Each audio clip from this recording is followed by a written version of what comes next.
Good morning and welcome back to another edition of Research Fantasy Presents our MLB DFS Pitcher Picks for Wednesday, April 26, 2017. I'm your host, Nick Valinchek, better known as Nick from CWE, on all of your favorite daily fantasy sites. And I'm here to break down my top 3 favorite pitchers for tonight's slate, specifically in tournaments, and I will be using FanDuel pricing. After looking at this slate, I've really been, kind of going back and forth over about 5 or 6 different options and how I wanted things to set up.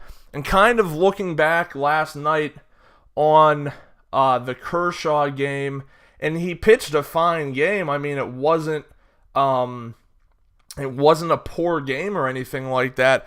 But just the fact that when you're paying up for Kershaw, you're not necessarily paying for a pitcher who's going to get you 48 points or whatever. Well, I don't remember what it was offhand.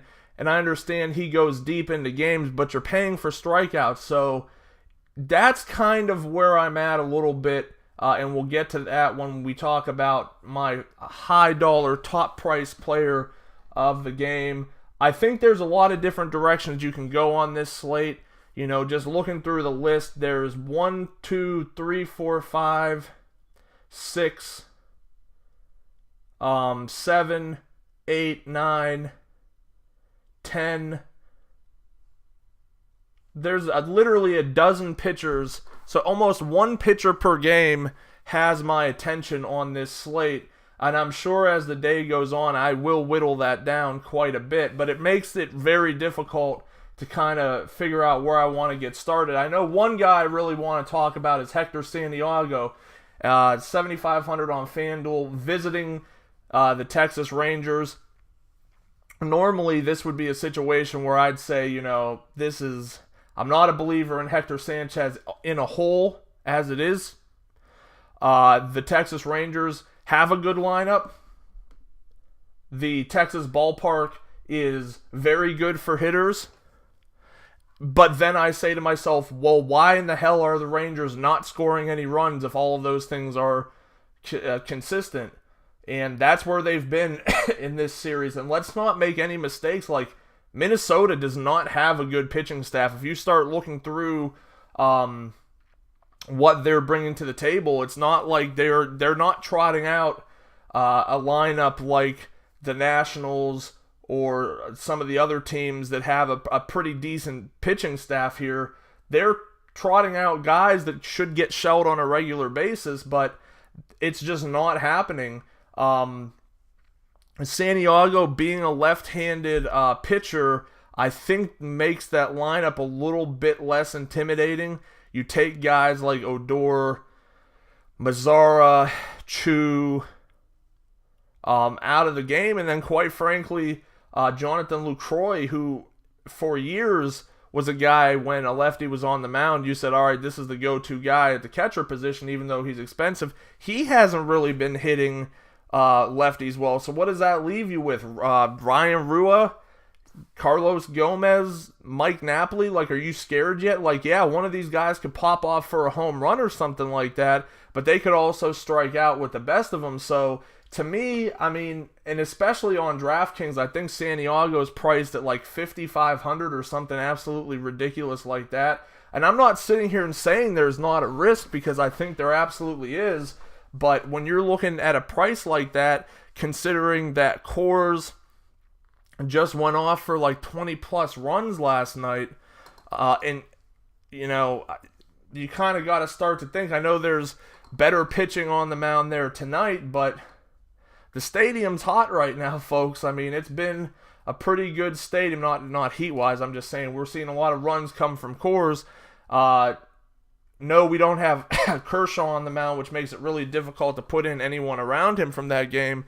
But a guy like Santiago, FanDuel, you drop him in, you're at about $3,500 a player. You can surely find some cheap bats tonight, and he's a guy I don't mind going to. If I want to move just a little bit up, I could go with Matt Shoemaker. He's been awful this year, but his main struggles are with left-handed bats. And when you're looking at the Athletics. Just not a lot happening there. So if he can get past Stephen Vogt, Jed Lowry, Matt Joyce, I can't really think of anyone else. I mean, if that's where his struggles are at, he could be in line for a good game because those guys just aren't intimidating at all. I mean, no, the Athletics might not strike out a ton or whatever, but it's just a pretty bland lineup to me. Vince Velasquez didn't get to pitch last night. Miami really, to be honest with you, just about the only guy I'm that nervous about is Christian Yelich. I think he comes in as a top play. Wouldn't shock me if he had a home run, a triple, and a double, and the Marlins still only ended up scoring 2 runs against Velasquez because he could shut a lineup down pretty quick if he's on. Sean Manaea, low strikeout total against the Angels, don't love it. Dylan Bundy's probably the next guy I'm looking at because he's like the purest definition of a boom-bust option on this slate. 8,100 at home taking on the Tampa Bay Rays. The Rays have been awesome this year. When they're down, but when they're up, like, it can be a really special thing to see. So there's major concerns here. Don't have the stats right in front of me, but I know the Rays are striking out a ton against right-handed pitching, and they're also punishing them to a ridiculous level. So it's one of those things where if you think Bundy can, like, mitigate what the lineup, what the offense could potentially bring to the table, I don't think Bundy's a bad play. He's been pretty strong this year. At his price, what his output, what his averages have been are really good. I mean, this is a guy who's averaging 5x on his price.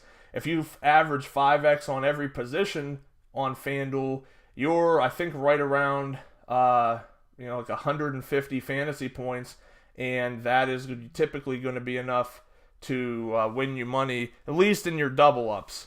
So I think there could be a case to be made for Julio Teheran, Luis Severino, James Paxton, Carlos Martinez, pretty much everybody else to the top. Then that brings us to Noah Syndergaard. Noah Syndergaard priced at 11.5 tonight against the Braves. And the Braves are another team that I really pretty much keep from aggressively pursuing because the lineup has gotten better. I do like them more at home, and this is a road game, but the lineup has gotten better, and basically for like 2 or 3 years, they've just been pesky. Like, kind of like what the Giants did to Kershaw last night. And no offense to Syndergaard, but Syndergaard's floor is not Kershaw's floor, so in a similar situation, we might have seen a 35 performance out of Syndergaard. Just not enough to really put enough confidence into you. So I do have some concerns there. While I do find him to be a dominating pitcher, and he did have 7 strikeouts in his first game against the Braves. Really, he's only had 1 game that has been poor, and that was at Miami. The 3 games he's been at home, his totals have been 43, 55, 46.